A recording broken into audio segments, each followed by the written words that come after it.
GPS syndrome என சொல்லக்கூடிய ஒரு நோயால் திருவள்ளூரைச் சேர்ந்த 9 வயது சிறுவன் உயிரிழந்திருக்கிறான். இந்த சம்பவம் பெரும் சோகத்தை ஏற்படுத்தி இருக்கிறது. வணக்கம், நான் doctor Shankar Balakrishnan, clinical lead, department of neurology and intervention neurology, Rela hospital, Chennai. இப்போ நம்ம அடிக்கடி நியூஸ் பேப்பர்ஸ்லாம் குலன் பேரி சிண்ட்ரோம்னு பார்க்குறோம். ஸோ இந்த குலன் பேரி சிண்ட்ரோம்ன்றது ரொம்ப வருஷமாக இருக்குது. இது ஒன்றும் புது வியாதி கிடையாது. நம்ம இன்சிடென்ட்ஸ்ன்னு பார்த்தோம்னா ஒரு ஸ்டடியில், நிமான்ஸ் பண்ண ஸ்டடியில் 2014 2019 கிட்டத்தட்ட ஒரு 150 கேசஸ் நம்ம பார்த்துட்டு தான் இருக்கோம். இந்த சடன் அவுட் பிரேக்ஸ் எப்போ ஏற்படும்னா, சில டைம் இந்த கேம்பைலோபாக்டர் ஜிஜுனை அப்படின்ற பாக்டீரியாவும் இல்லை ஜிகா வைரஸ், இந்த மாதிரி சில வைரஸ் ஜாஸ்தியாக ஸ்ப்ரெட் ஆகிறப்போ இந்த குலன் பேரி சிண்ட்ரோம் எபிடமிக், அதாவது கேஸ் ரிப்போர்ட்ஸ் அதிகமாக வரலாம். இது எதனால் வருது அப்படின்னா, இந்த வைரஸ் அண்ட் பாக்டீரியாஸோட சர்ஃபேஸில் இருக்கிற ஸ்ட்ரக்சர்ஸும் நம்மளுடைய தண்டுவடத்திலிருந்து வெளியில் வரக்கூடிய நர்வ் ரூட்ஸ், அதாவது தண்டுவடத்திலிருந்து நமக்கு மசிலுக்கு சப்ளை பண்ணக்கூடிய நரம்போட ஆரம்ப பகுதியை ரூட்டுன்னு சொல்லுவோம். இந்த ரூட்ஸில் மைலின் அப்படின்ற ப்ரோட்டீன் அதிகமாக இருக்கும்.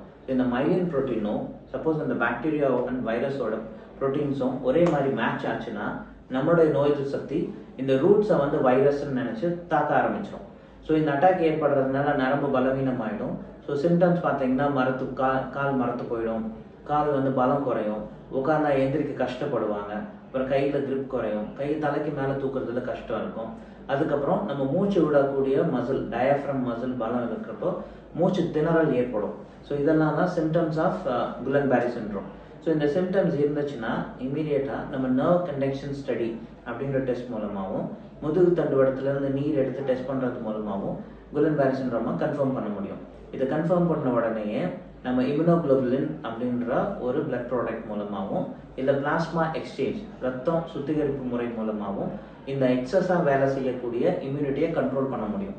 கண்ட்ரோல் பண்ணாலும் இந்த டேமேஜ் ஆன நர்வ்ஸ் கம்ப்ளீட்டாக ரெக்கவரி ஆகிற வரைக்கும் அவங்களுக்கு சப்போஸ் மூச்சு விட கஷ்டமாக இருந்துச்சுன்னா வென்டிலேட்டர் சப்போர்ட் தேவைப்படும். கை கால் பலவீனமாக இருக்கிறத rehabilitation, physiotherapy, speech therapy, swallow therapy மூலமாக அதுலேருந்து அவங்கள ரெக்கவர் பண்ண முடியும். இந்த குலன் பேரி அவுட் பிரேக்கை பற்றி பயப்பட தேவையில்லை. மோஸ்ட் இம்பார்ட்டன்ட், இது எப்படி பரவுதுன்னா கண்டாமினேஷன் மூலமாக, கண்டாமினேட்டட் ஃபுட், கண்டாமினேட்டட் வாட்டர், இது ரெண்டு மூலமாக தான் பரவும். கிட்டத்தட்ட டைஃபாய்டு மாதிரி தான்.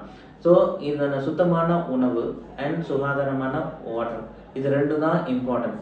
சேஃப் வாட்டர் நீங்கள் குடிக்கிறது மூலமாக, பாயில் பண்ணி குடிக்கிறதுனாலும், சேஃப் வாட்டர் குடிக்கிறது மூலமும், அவுட் சைட் ஃபுட்ஸில் suppose if you suspect it is not good, நம்ம கண்டாமினேஷன் இருக்கும், இல்லை பார்ஷியலி குக்டு ஃபுட்ஸ், இதெல்லாம் என்னன்னா ஈஸியாக ஸ்ப்ரெட் ஆகக்கூடிய சோர்சஸ். ஸோ அதுலேருந்து நம்மளை தடுத்துக்கிட்டாலே we can get prevented from getting Guillain Barre syndrome. Thank you.